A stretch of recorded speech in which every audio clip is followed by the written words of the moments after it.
पंज प्याले पंज पीर, छठम पीर बैठा गुरु भारी। अर्जन का पलट कै मुंह सवारी। चली पीड़ी सोडियां रूप दिखावन वारो वारी। दल भंजन गुर सूरमा वड जोदा बहु परोपकारी। पुछन सिख अरदास कर छे मैला तक दर्श निहारी। अगम अगोचर सतगुरु बोले मुख ते सुनो संसारी। कलयुग पीड़ी सोडियां निहचलनी उसार खिलारी। महान शख्सियत रूहानी बरकतां दे मालिक धन गुरु हरगोबिंद साहब जी महाराज दा अवतार हाड़ वधे एक सम्मत 1600 की वडाली जिला अमृतसर विखे होया। आप दे पिता धन श्री गुरु अर्जन देव जी महाराज ते माता गंगा जी सन। आप दे जन्म बारे अजीबो गरीब एक कथा चल रही है। जगत माता गंगा जी ने अपने पति धन गुरु अर्जन देव जी महाराज दे अगों बेनती की थी। जिठानी ने ताना मारे बे औलादी है गंगा, सखणी रहेगी सखणी चले जाएगी। शौकत दौलत मान मर्यादा साडी है। आपने अर्जोई की थी जगत दियां झोलियां भरन वाले मेरी झोली भी भरो। धन गुरु अर्जन देव जी महाराज ने अपनी सुमतनी जगत माता गंगा जी नूं आख्या वर देणगे बाबा बुढ़ा जी। तो आप बड़े सादे भाव नाल मिसे प्रसादे बना के और प्याज ईड़ जिथे बाबा जी खेती बाड़ी दा काम दूरों वेख के बाबा जी ने सन्मान किया, सत्कार किया। मेहनत करके खेती बाड़ी दा काम करके बाबा जी नूं अत्यंत भुख लगी हुई सी। अगों मिस और प्याज दे गंढ अंदर दी जानन वाले ते गुरु बरकतां नूं प्राप्त कर चुके बाबा बुढ़ा जी जो साहिब श्री गुरु नानक देव जी महाराज तो वरसाए गए सन ते हुण मौजूद सन और गुरु भक्ति दे निपुण संपूर्ण। प्रसादे दे कौर बुरकियां मूंह दे च पा के जद प्याज नूं मुठ नाल तोड़न लगे तां कहे गुरु पत्नी धन माता गंगा थोड़ी कुख तो उस बच्चे ने जन्म लेना है जो दुष्टां ते जालमां दे सिर भन्नेगा। ये वाक ब्रह्म ज्ञानी दे ए बोल बिल्कुल सही होए। समा पाके गुरु अर्जन देव जी महाराज दे घर और माता गंगा जी दी कुख तो उस अवतारी पुरुष दा जन्म होया जो दल भंजन गुरु सूरमा वड जोधा बहु पर उपकारी। आप जी नूं गुरगद्दी जेठवदी 8 सम्मत 1663 दे बख्शिश होई। आप जी दी संतान बाबा गुरदित्ता जी, श्री बाबा अणी राय जी, सूरजमल जी, बाबा अटल राय जी ते श्री गुरु तेग बहादुर जी ते बीबी वीरो जी सन। आप जी ने बड़े सुंदर सुंदर अस्थान वसाए ते बनाए। श्री अकाल तख्त, किला लोहगढ़, कौलसर, विवेकसर, श्री कीरतपुर महाराज ते डेरा साहिब लाहौर। आपने बहुत बड़े युद्ध भी लड़े एक अमृतसर विच, दूजा हरगोबिंदपुरे, तीसरा मराज ते चौथा करतारपुर विच। गुरु हरगोबिंद साहब जी महाराज ने सिखी परंपरा नूं एक नवा मोड़ दिता। गुरु नानक देव जी महाराज तो लेके गुरु अर्जन देव जी महाराज तक ये फकीरां दा घर मनिया गया, पीरां दा घर मनिया गया, संतां दा टिकाणा मनिया गया। लेकिन अज परंपरा बदली। अज पीरी नाल गुरु हरगोबिंद साहब जी महाराज ने बकायदा तौर ते मीरी जोड़ दी। आपने राज ते योग नूं इकट्ठा कीता, आपने भगती ते शक्ति दा संगम कीता, आप राजनीति नूं भी लियाए। उसदे मूल कारण सन। जदों गुरु नानक देव जी महाराज दा आगमन होया, उदों ही मुगल राज दा इस देश दे विच आगमन होया। चूंकि ये आए सिर्फ धन संपदा लुटण लई, इज्जत असमत लुटण लई और देश की हर परंपरा नूं मिटाण लई, तो कुदरती गल है ज्यादा जबर तशद्दद जुल्म ते दुख पंजाब नूं ही सहेड़ना पिया। पंजाब दरवाजा से सारे हिंदुस्तान विच पहुंचण दा, दाखिल होण दा, तो सारा जंगो जदल तबाही इस दरवाजे ते होंदी रही। पहले पातशाह दी अखां दे सामने बाबर दी कीती तबाही, फिर इस तरीके दे नाल पीढ़ी दर पीढ़ी ये तबाही, ये बर्बादी होंदी रही। अकबर ने सोचा बहु गिणती विच इस देश दे जिहड़ी कौम रहिंदी है उस नाल मिल जुल के रहीए। तो उसने सुलह कुन नीति अपनाई। दरबार दे 9 रत्नां विच हिंदू ते मुस्लिम दोवें इकट्ठे सन। अकबर दी बेगम जोधाबाई राजा मान सिंह जी दी भैण सी। हिंदू संस्कृति और इस्लामी संस्कारां दा एक संगम सी। लेकिन जहांगीर दे नाल नीति बदली। इसे वास्ते गुरु हरगोबिंद साहब जी महाराज दे नाल गुरु घर दी परंपरा भी बदल गई। जहांगीर दे हुक्म नाल गुरु अर्जन देव जी महाराज नूं शहीद किया गया और इस शहादत ने धन गुरु हरगोबिंद साहब जी महाराज दे हिरदे ते बहुत वड्डा असर छोड़िया। आपने माला दे नाल नाल हाथ दे तलवार पकड़ ली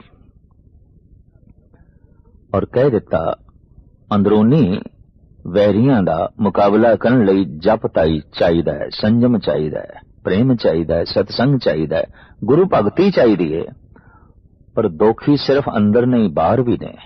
जो देश लई दोखी आउंदे ने, धर्म लई दोखी आउंदे ने, धर्म दी संस्कृति लई जो है दोखी आउंदे ने और इज्जत आबरू लई दोखी आउंदे ने, उन्हां तो भी देश नूं, इज्जत आबरू नूं ते संस्कृति नूं बचाना हुंदा है। लिहाजा आपने तलवार पकड़ ली। इस तरह आप मीरी पीरी दे मालिक कहलाए। आप दे नाल लाओ लश्कर रहिंदा सी। आपने हुक्मनामे भेजे, सानू जो भेटा चाड़ी जाए वो शस्त्रां दी होवे, वो घोड़ियां दी होवे, वो हाथियां दी होवे, ताकि मैं जिस कौम दी सिरजना कर रहा वो इतनी मजबूत होवे कि देश दियां गुलामी दियां जंजीरां टुट जान।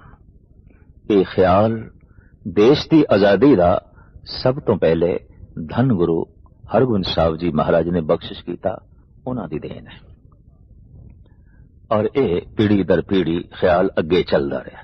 यही कारण है कि सता ते सत दा घोल होंदा रहा। बार बार सता इस सतवादी नाल टकराई है। इस वास्ते धन गुरु हरगोबिंद साहब जी महाराज नूं 4 वड्डे जंग लड़ने पे और ये खुशकिस्मती और दैवी शक्ति समझो कि 4 ही जंगां विच धन गुरु हरगोबिंद साहब जी महाराज दी जित हुई। कीरतपुर दी जंग विच ਆਪ ਦਾ ਇੱਕ ਸੈਨਾਪਤੀ ਪੈਂਦੇ ਖਾਂ, ਜਿਸ ਨੂੰ ਆਪ ਨੇ ਪਾਲਿਆ ਸੀ, ਪੋਸਿਆ ਸੀ, ਵੱਡਾ ਕੀਤਾ ਸੀ, ਬਾਗੀ ਹੋ ਗਿਆ ਤੇ ਬਾਗੀਆਂ ਦੀ ਫੌਜ ਦੇ ਸ਼ਾਮਲ ਹੋ ਕੇ ਸਤਿਗੁਰਾਂ ਤੇ ਆ ਕੇ ਚੜਾਈ ਵੀ ਕੀਤੀ। ਆਮਣਾ ਸਾਹਮਣਾ ਹੋ ਗਿਆ ਗੁਰੂ ਹਰਗੋਬਿੰਦ ਸਾਹਿਬ ਜੀ ਮਹਾਰਾਜ ਦਾ। ਬੜਾ ਤਰਸ ਆਇਆ ਸਤਿਗੁਰ ਨੂੰ।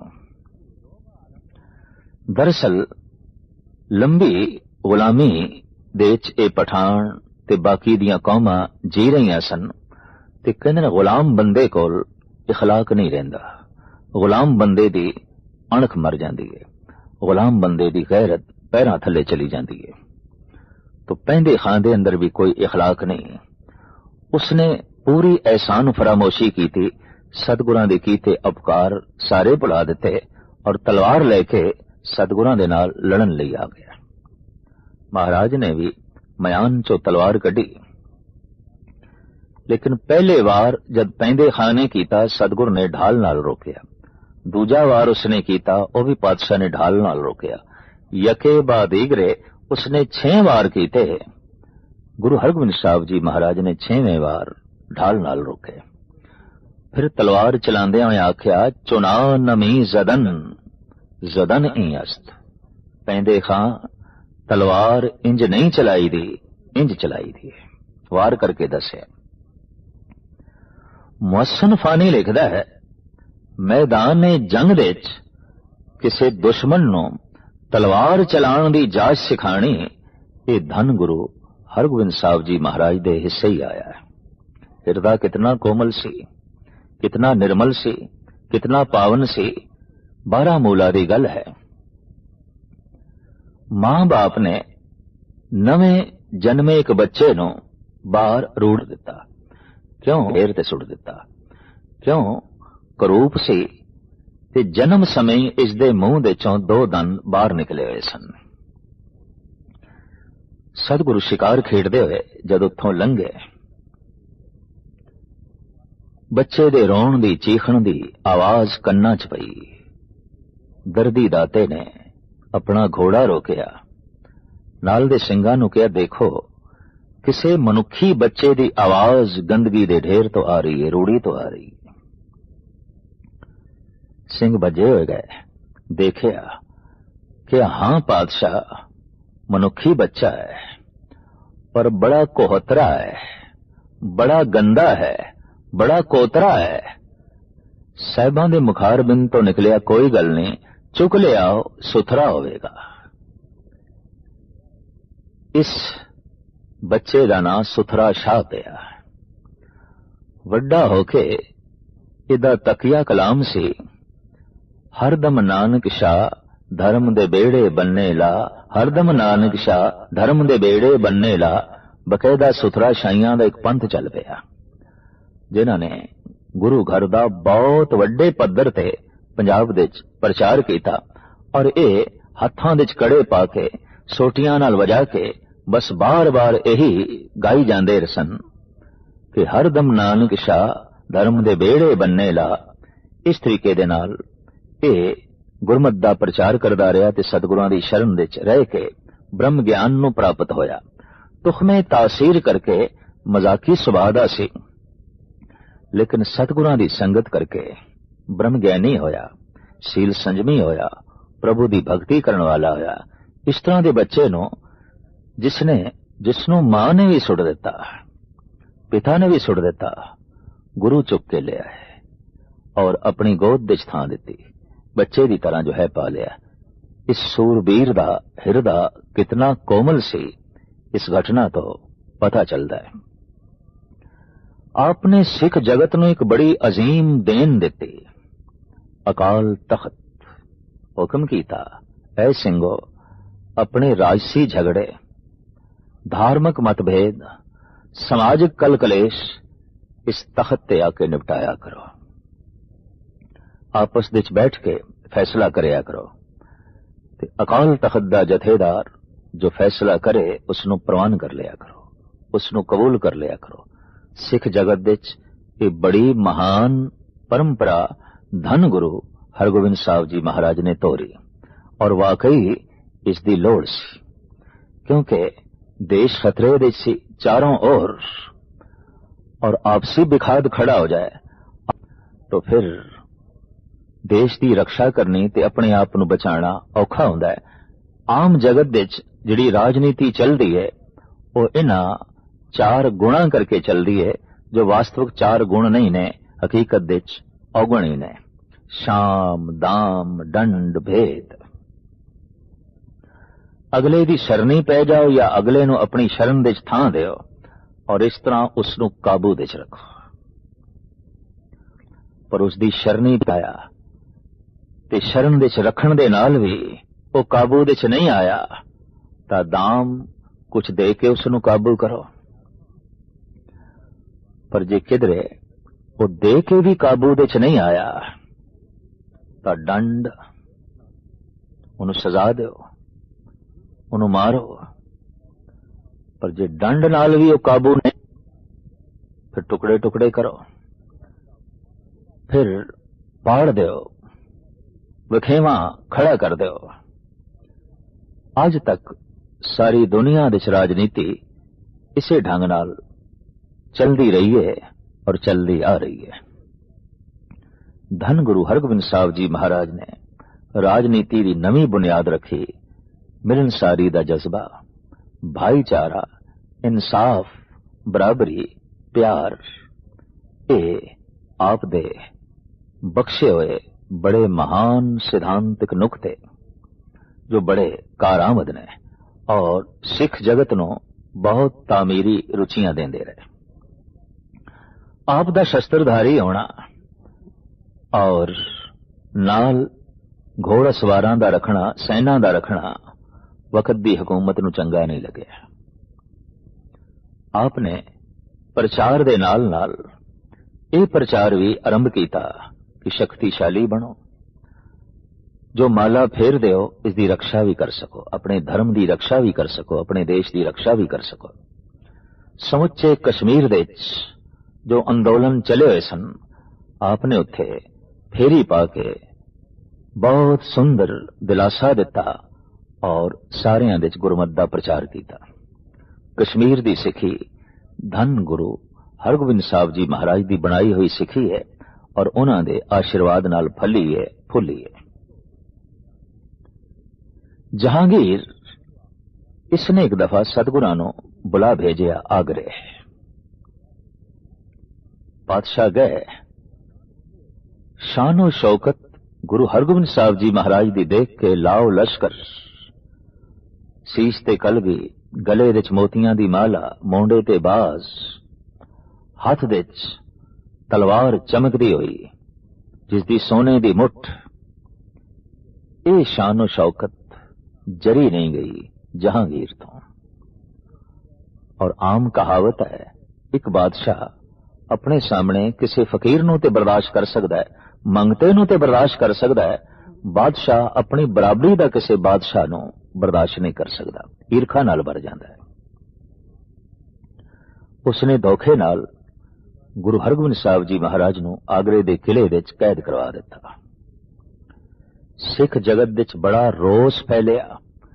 गुरु अर्जन देव जी महाराज दी शहादत तो बाद जो रोस से गुरु हरगोबिंद साहब जी महाराज दे कैद हो जाण नाल उस रोस दी अग विच तेल ही पिया।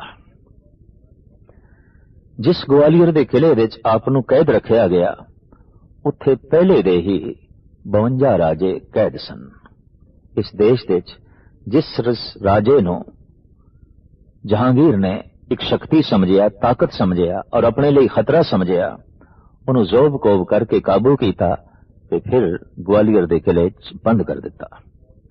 सवेरे नाश्ते विच उन्हां नूं पोस्त पिलाया जांदा सी ताकि सहजे सहजे ये आलसी हो जान, दलिदरी हो जान, सोचण दी शक्ति इन्हां दी कुंद हो जाए। पर जद अज गुरु हरगोबिंद साहब जी महाराज किले विच गए तो किला वाकई मंदिर बन गया, सतसंग बन गया। इन्हां राजियां नूं प्रभु नाम सिमरन नूं मिलिया, प्रभु दी कीर्ति सुनन नूं मिली, प्रभु दा जस सुनन नूं मिलिया, रस आण लग पिया और महाराज ने कह दिता कल तो तुसी पोस्त नहीं पीना, इनू ठुकरा देना है। इंज रब्बी नाम दा अमल दे के पोस्त दा अमल छुड़वा दिता। इतिहासकारां दे कथन अनुसार आप 14 महीने इस जेल विच रहे ने। अमृतसर तो संगतां आउंदियां रहियां ग्वालियर, किले दी परिक्रमा करके किले दियां दीवारां नूं मत्था टेक के और मन विच गम रोस लेके वापस जांदियां रहियां। किले दी वो परिक्रमा करदे सन, शब्द गांदे होए, प्रभु दा नाम जपदे होए। ये चौकी उदों तो ही एक परंपरा दा रूप बन गई। अज भी बेशतर गुरुद्वारियां दे ते खास करके दरबार साहब दे जो चौकी परिक्रमा दे बकायदा चलदी है, ये उसे यादगारी चिन्ह दा एक हिस्सा है। ये पहले किले दी परिक्रमा होंदी सी, शब्द गांदे होया, प्रभु दा जाप करदे होया। साईं मियां मीर दी मुदाखलत, सिखां दा रोस और आम जनता दा रोस वेख के जहांगीर नूं घबराहट होई कि हुण ज्यादा देर तक गुरु हरगोबिंद साहब जी महाराज नूं कैद रखना औखी गल है। आपने रिहाई दा हुक्मनामा भेजिया और धन गुरु हरगोबिंद साहब जी महाराज ने रिहा होने तो इनकार कर दिता। क्यों? वो 52 राजे रोन लग पे, आखण लगे पातशाह आप चले हो, तुसी साडा सहारा सी, थोड़े आसरे ते दिन बड़े सोहणे लंघ रहे सन, प्रभु चिंतन साडी खुराक बन गई सी, प्रभु सिमरन साडी दौलत बन गई सी, ये आनंद हुण किवें मिलेगा? आप जा रहे हो। सतगुरु ने धीरज दी, कहने लगे नहीं, थानू छोड़ के नहीं जावांगे, जावांगे तो तुसी भी साडे नाल चलोगे, नहीं तो असी भी नहीं जावांगे। सतगुरु ने जवाब दिता, जिन्ने चिर तक ये राजे नहीं छोड़े जाते असी जेल तो बाहर नहीं आवांगे, किले तो बाहर नहीं आवांगे। तां जहांगीर ने दूसरा हुक्म भेजिया, जितने राजे गुरु हरगोबिंद साहब जी महाराज दा दामन पकड़ लैन वो बाहर आ सकते हैं। गुरु हरगोबिंद साहब जी महाराज अक्सर 50 कलियां वाला चोला पहनते सन, बड़ा वड्डा, उंज भी आप दा शरीर भी बड़ा भारी भरकम सी। शायद इसे वास्ते ही कवि संतोख सिंह जी ने और भाई गुरदास जी ने लिखे, दल बंजन गुरु सूरमा वड योधा बहु पर उपकारी।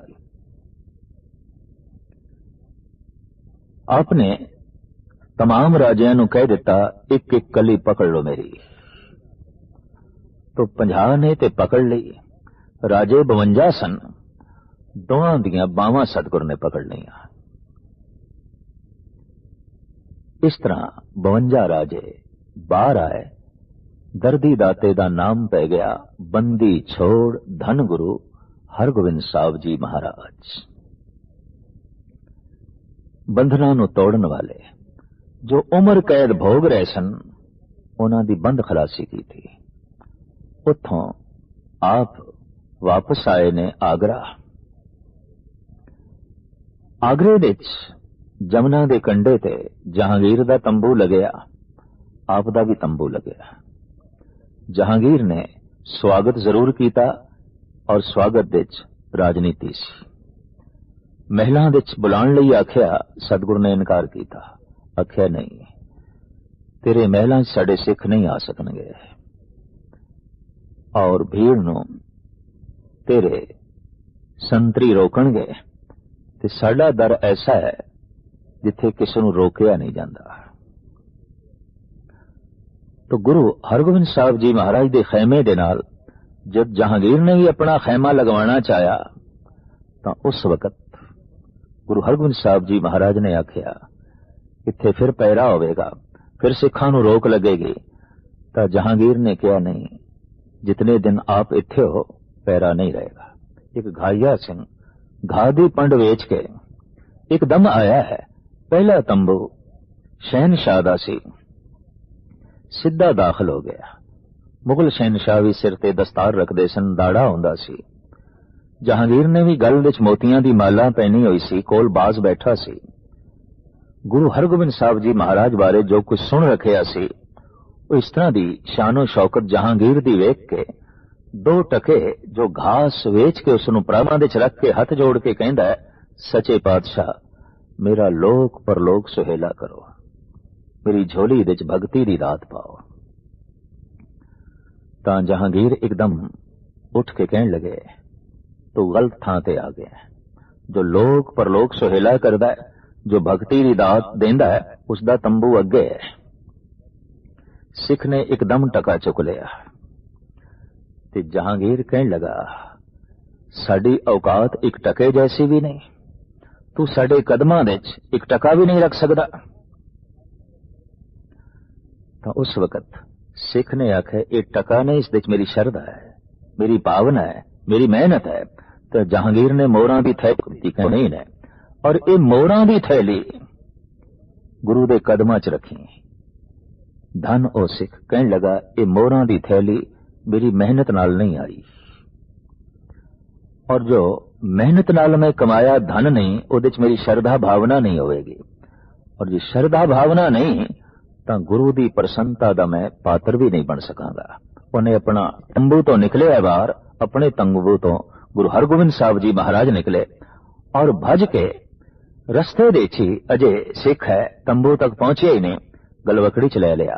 आखिया, धन ऐ गुरसिख, तू धन, तू धन, धन है तेरी शरधा। इस तरीके नाल साहेब फिर सहजे सहजे पहुंचे अमृतसर। आप दी आमद दे दीपमाला की गई। दिवाली दा त्योहार उस समय तो ही दरबार साहब दे बड़े शानो शौकत दे नाल मनाया जाता है। तरह तरह दे गुरु उपदेश देंदे, भगती भावना दिलांदे। अपने बड़े सुंदर अस्थान विवेक सर दे कथा परंपरा भी तोरी, लोगां नूं ज्ञान ध्यान दी शिक्षा दिती। चेतर सुदी 5 संमत 1701 नूं आप कीरतपुर साहब दे ज्योति जोत समा गए।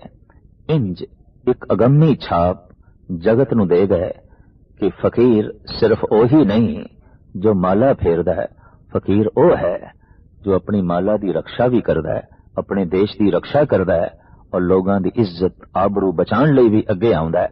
अज तक फकीर करीबन करीबन तन्हाई दी जिंदगी बतीत करदे रहे और राजनीति दे समाजिक कामां दे तामीरी रुचियां दे उजागर नहीं हुंदे सन, एक पासे हो जांदे सन। धन गुरु हरगोबिंद साहब जी महाराज ने ये नवीं परंपरा तोरी ते आप दे नाल लकब जुड़िया मीरी पीरी दे बादशाह धन गुरु हरगोबिंद साहब जी महाराज।